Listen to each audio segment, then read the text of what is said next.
Assalamualaikum warahmatullahi wabarakatuh. Halo guys, kembali lagi bersama saya Wiren dan kali kita akan bahas sedikit tentang saham ya guys ya. Biasanya kita akan bahas tentang apologet. Hari kita akan bahas tentang saham. Jadi ini menarik karena saya baru menemukan bahwa ada seseorang yang bertanya ya ke channel YouTube-nya Pak Teguh Hidayat. Jadi kita tahu Pak Teguh Hidayat adalah seorang investor ya, investor kawakan yang dia ya sudah teruji lah ya, sudah sudah terbukti lah gitu kan dari metode investasinya gitu kan. Nah, ini sebagai seorang investor tentu kita paham bahwa beliau ini tentu karena mentionnya investor bukan trader ya. Anda tahu investor adalah orang yang berinvestasi alias dia tuh biasanya memegang saham itu ya dalam jangka waktu lebih dari setahun minimal kan, karena kalau di bawah setahun itu belum bisa dikatakan investor. Biasanya adalah trader. Nah, investor bisa juga pegang saham sampai setahun bisa. Itu apabila investor tuh tiba-tiba jadi hal-hal yang tiba-tiba perubahan drastis yang mendadak gitu kan, misalnya ketika dia salah analisa misalnya kan, atau tiba-tiba ada kebijakan pemerintah yang mendadak gitu, yang kita nggak tahu sebelumnya. Jadi perusahaan sudah menentukan corporate actionnya ya kan, udah kita tangkap itu sinyal-sinyal itu kan, udah kita analisis. Tiba-tiba di tengah jalan pemerintah membuat aturan, karena kan kalau corporate action itu biasanya stabil karena itu kan ada RUPS namanya yang ditetapkan selama setiap tahun ya, RUPS tahunan itu kan arah perusahaan ke depan udah bisa kita tahu, karena mereka tuh setiap melakukan aksi ya corporate action itu biasanya dia tuh harus meminta dulu pendapat dari para owner atau pemegang saham. Makanya kalau arah kebijakan perusahaan tuh akan lebih gampang untuk dianalisis dan dipetakan dibandingkan dengan kebijakan dari perusahaan pemerintahan, karena perusahaan itu kan berhubungan dengan pemerintah. Nah, ini sehingga arah kebijakan perusahaan ini kita bisa petakan gitu. Nah, ini investor tuh biasanya pegang saham nggak sampai setahun itu kalau jadi tiba-tiba pembalikan, misalnya ya kayak peraturan pemerintah gitu kan, yang mengharuskan kebijakan perusahaan ini perusahaan ini misalnya merugi gitu kan. Nah, atau misalnya bisa juga hal lain, misalnya perusahaan ini naiknya sahamnya harganya sangat banyak gitu kan, yang menurut pikiran investor ini sudah jauh dari value-nya. Ya, jadi dia nilai ini masa depan nggak bisa lagi, udah berharga lah, cukup worth it untuk dijual gitu kan. Karena ditunggu pun berapa tahun pun dia tidak akan setinggi sekarang. Ibaratnya ini harga sudah masuk akal bagi value dia gitu kan. Nah, itu baru dijual. Jadi jarang sekali atau hampir tidak ada investor itu yang jualan saham di bawah tahun. Nah, kalau ngomong trading for living, artinya adalah kita ngomong, artinya trading for living itu artinya adalah trading saham untuk hidup gitu. Nah, artinya kita ngomong tentang metodologi bagaimana kita tuh bisa hidup dari saham, dari trading gitu kan, bukan dari investing. Jadi investing for living dengan trading for living beda ya. Kalau investing for living berarti kita bahas pegang sahamnya selama lebih dari setahun. Kalau trading for living berarti bisa bisa detikan, menitan, jaman, harian, mingguan atau bulanan, dia di bawah tahun gitu. Nah ini saya sekarang saya kebetulan cocok bagi saya ya, karena saya sedang menjalankan metodologi trading for living. Nah ini bisa saya sharing kepada Anda semua.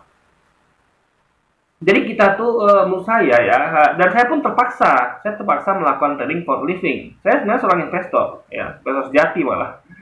Cuman nggak bisa lagi sekarang. Kenapa? Karena saya sudah tidak bekerja lagi. Nah, jadi saya tuh nggak bisa. Saya tuh nggak punya penghasilan gitu. Nggak punya penghasilan, dan saya memang terpaksa harus trading for living.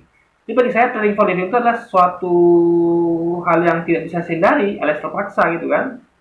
Nah, kalau dulu saya memang investing for living. Nah, nanti saya akan ceritakan bagian itu ya, mungkin kalau sempat nanti kita akan buat videonya.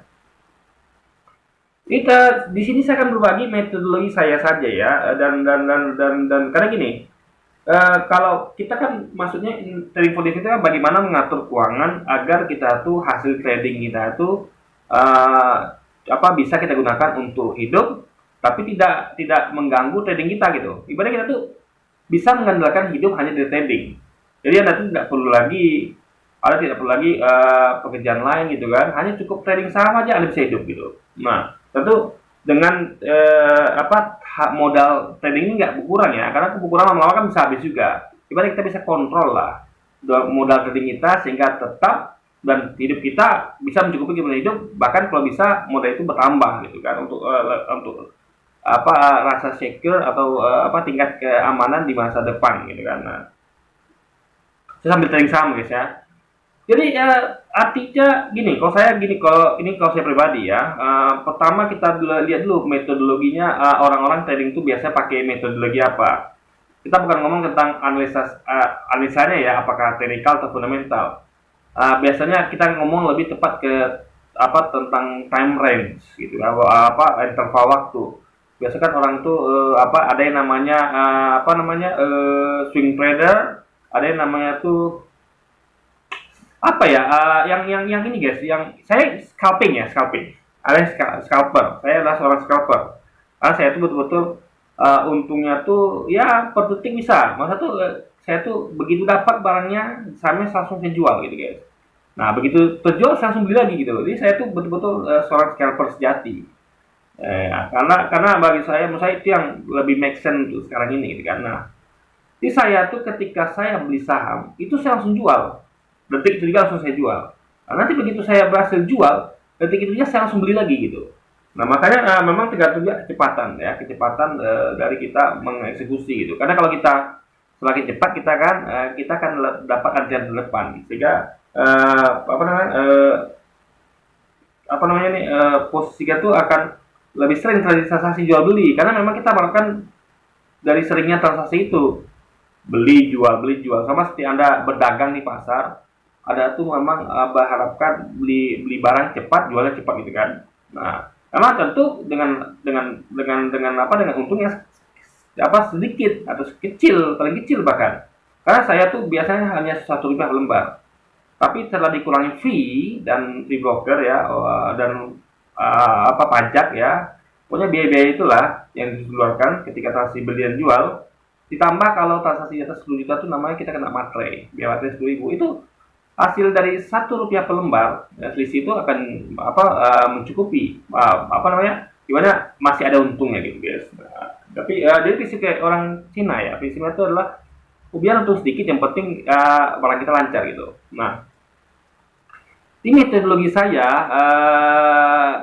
memang jadi ini sebagai seorang scalper ya, atau scalping saham. Jadi saya kan di sini hanya membagikan pengalaman saya saja. Jadi tiap orang kan beda-beda metodologinya. Ini yang saya berbagi metodologi saya. Jadi by the way, saya tuh mengelola dana tuh 100 juta lebih sedikit guys.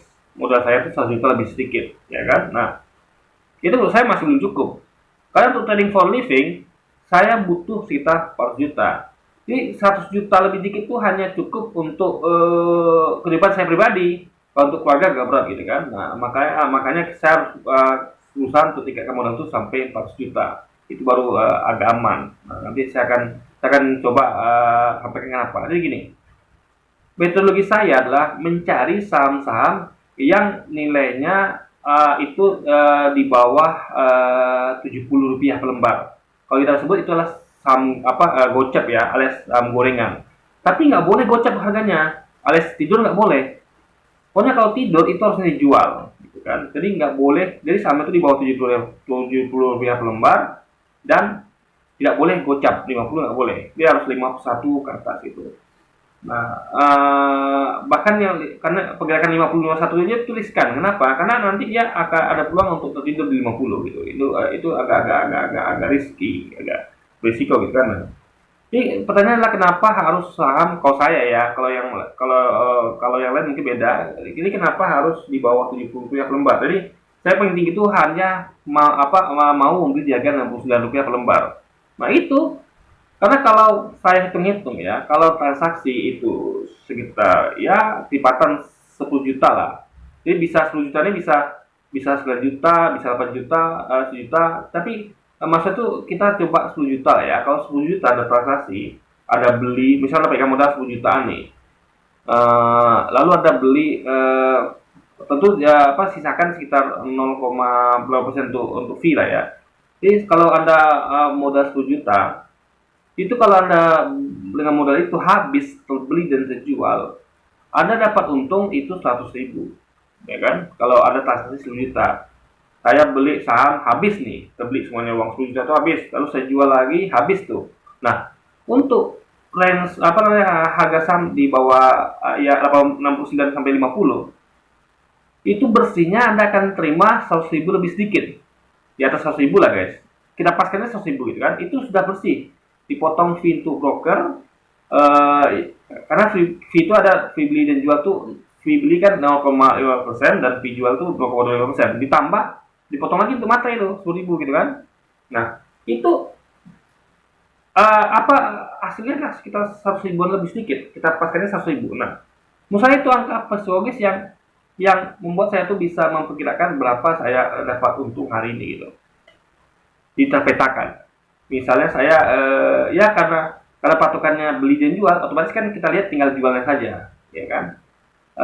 Apa ya karena kan harus habis beli 10 juta dan jual 10 juta. Jadi yang dijual itu adalah yang 10 juta tadi.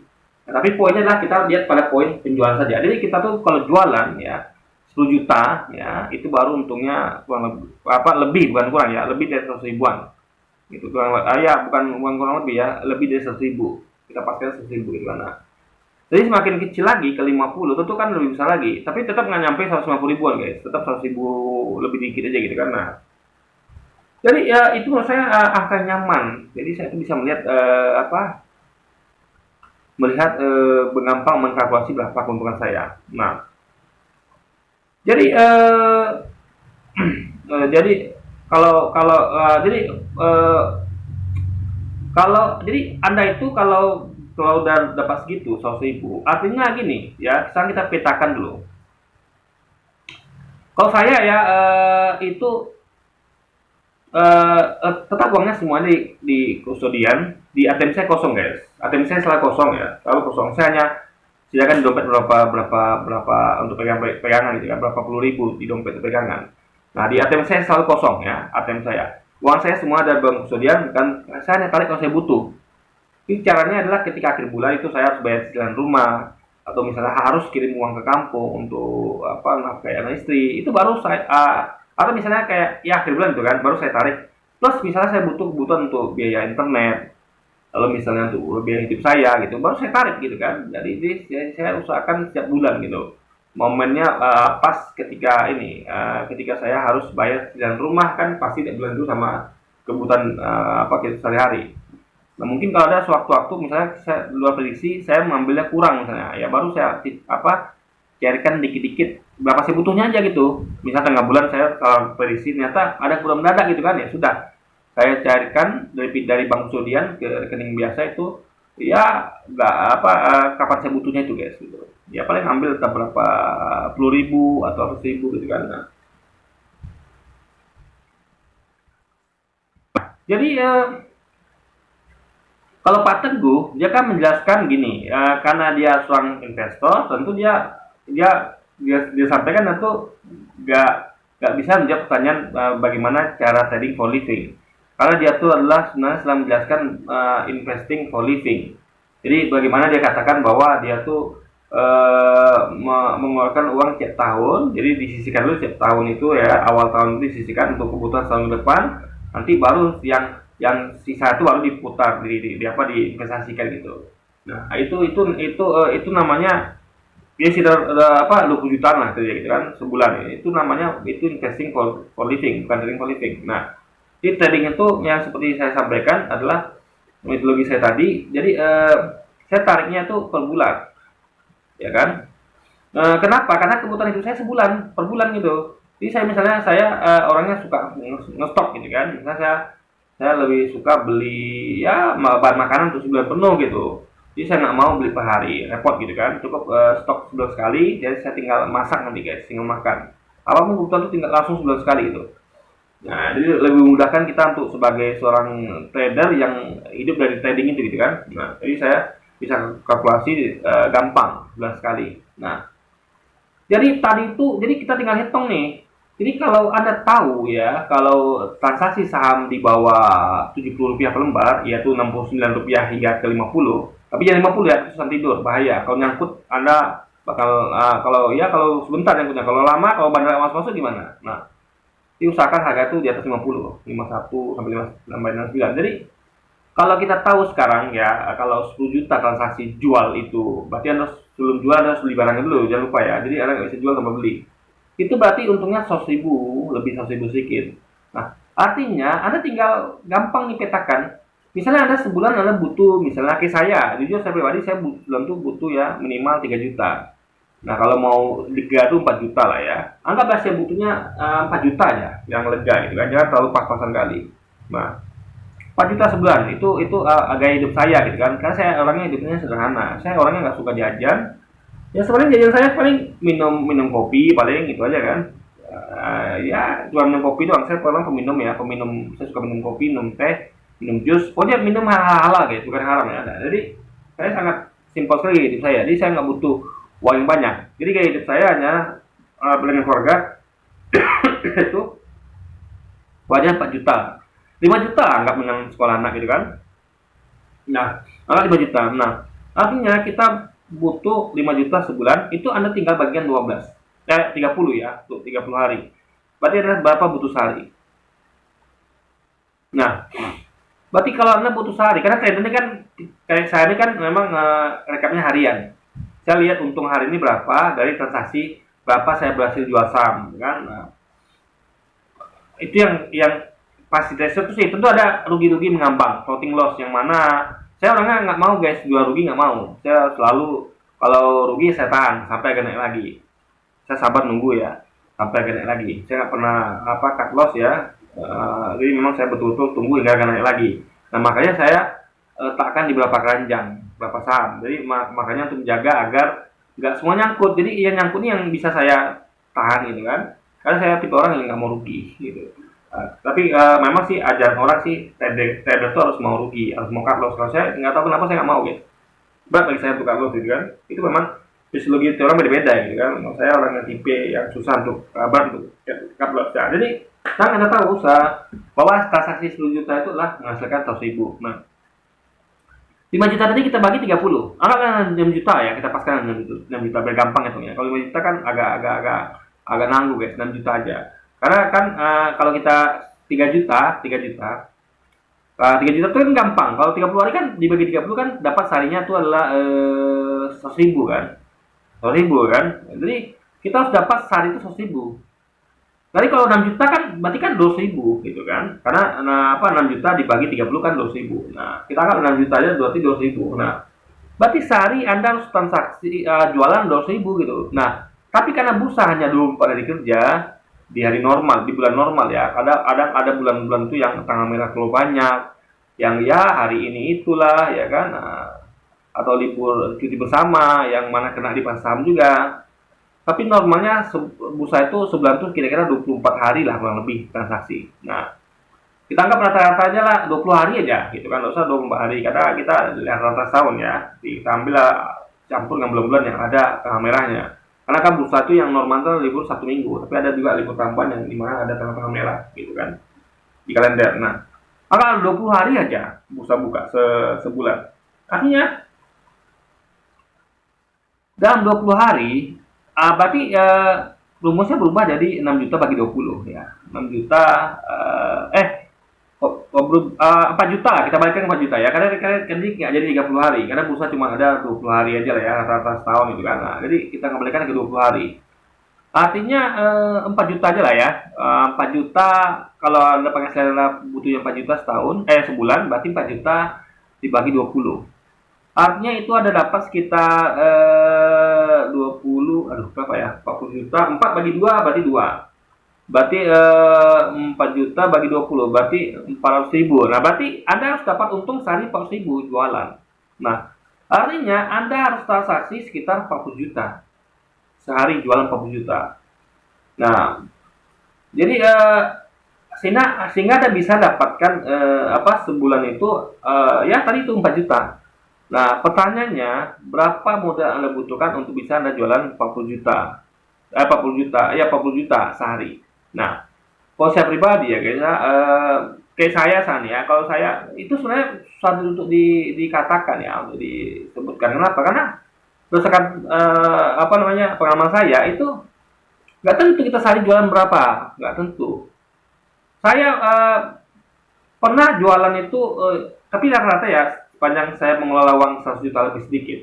Itu sehari itu ya, saya tuh biasa jualan itu hampir nggak pernah di bawah 1 juta.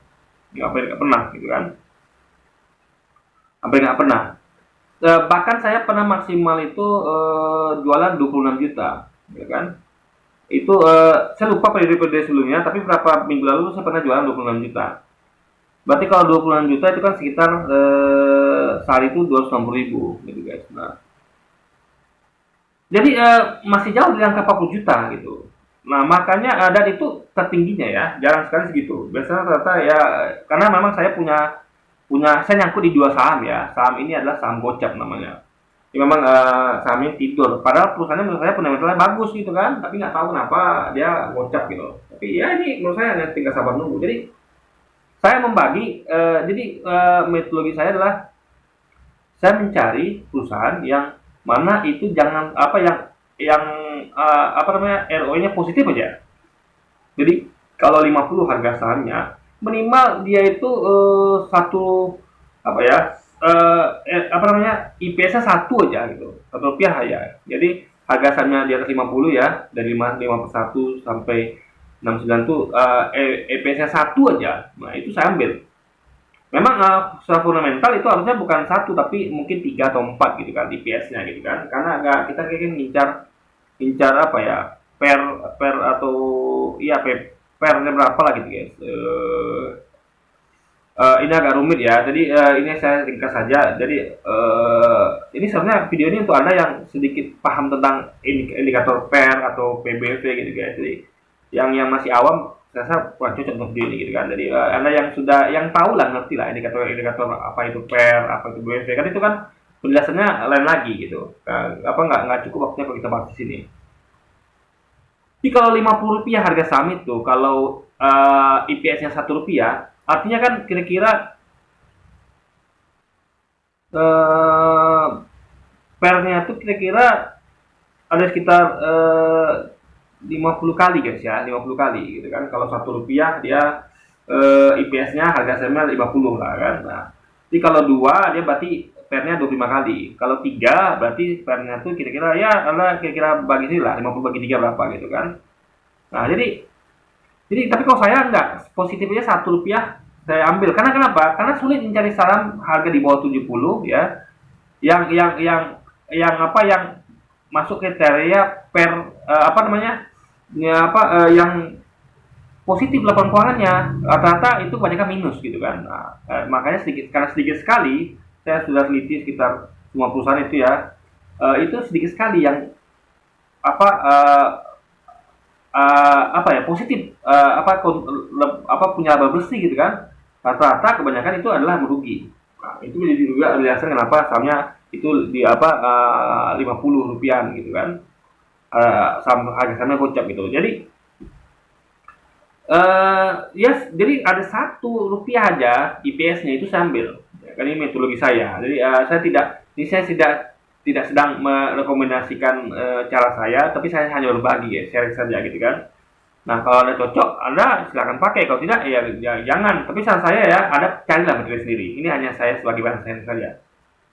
Jadi kenapa saya ambil hanya sekali lagi ya? Kenapa saya ambil yang IPS 1 aja dengan harga saham 50-an sampai 69? Itu karena susahnya mencari tadi itu kan. Saham yang untung susah di harga saham range 50 sampai 69. Nah, ini saya tuh pegang kira-kira kurang lebih 5 sampai 6 saham yang ada laba bersihnya lah gitu guys. Karena lainnya itu saya lihat itu memang merugi semua.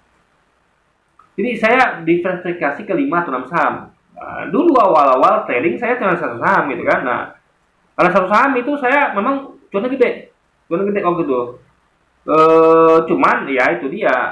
Kalau nyangkut bisa sampai 3 bulan, 6 bulan gitu kan. Bahaya guys. Kalau sampai tidur ya 50 kan. Kalau kita punya pegang satu ya bisa 3 bulan 6 bulan. Nah, kayak sekarang dia saya dari 4 itu 2 tidur. Ya 2 nyangkut.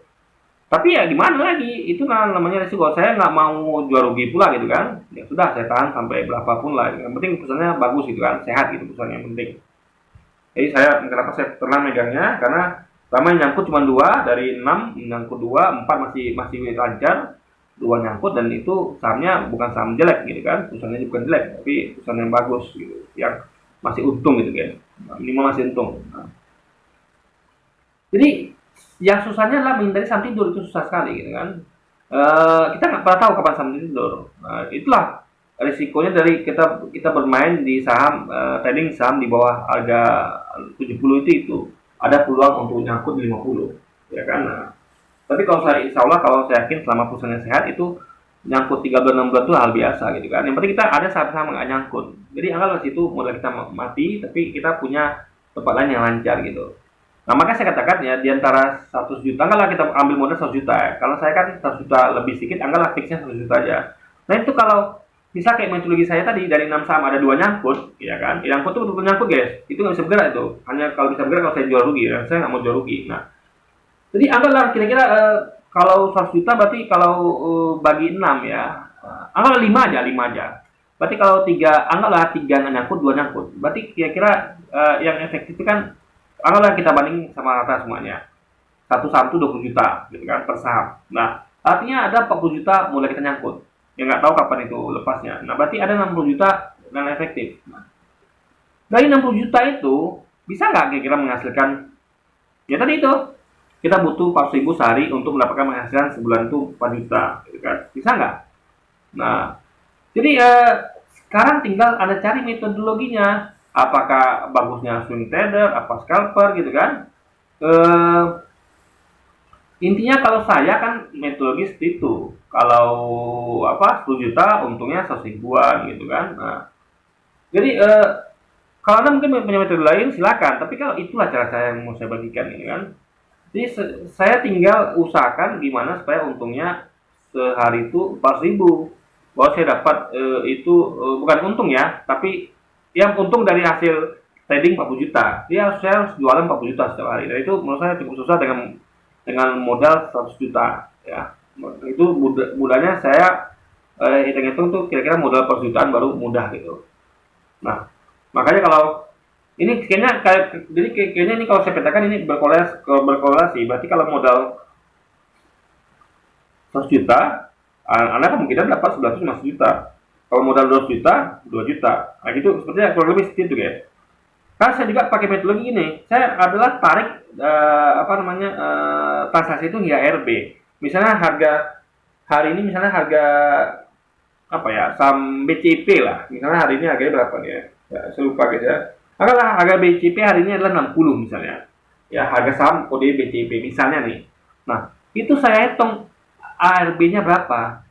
Jadi kan RB 7%. Berarti kira-kira 60 anggaplah 60 kurang 7%, berarti kira-kira ARB-nya 66 lah kira-kira kan. Nah, itu saya artikan posisi beli ya, itu pagi-pagi sebelum bursa buka itu saya artikan dari posisi harga pasar hingga harga RB.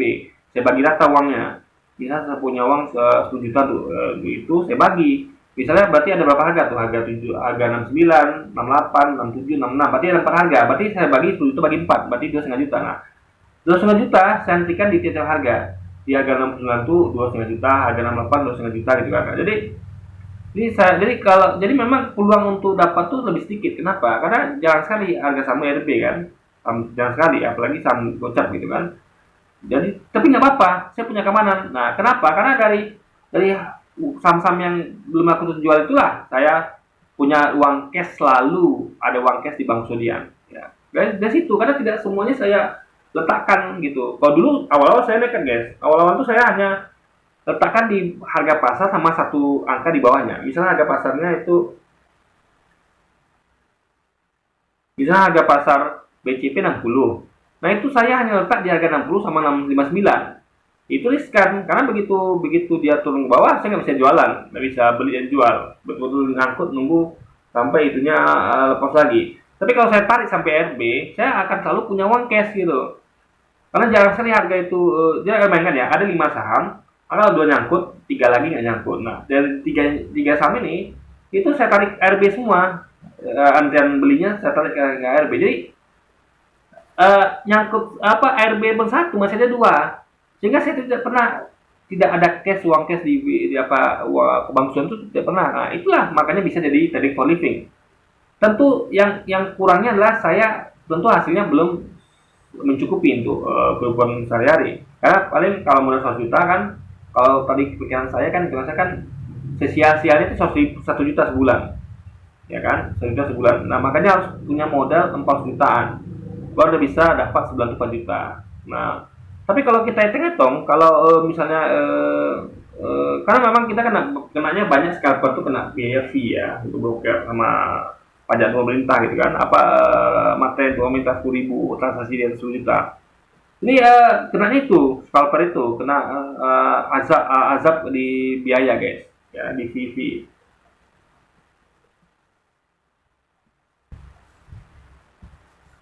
Oke, kesimpulannya adalah kalau saran saya ya, apapun metodologi Anda dalam apa namanya trading ya, usahakan selalu diversifikasi saham.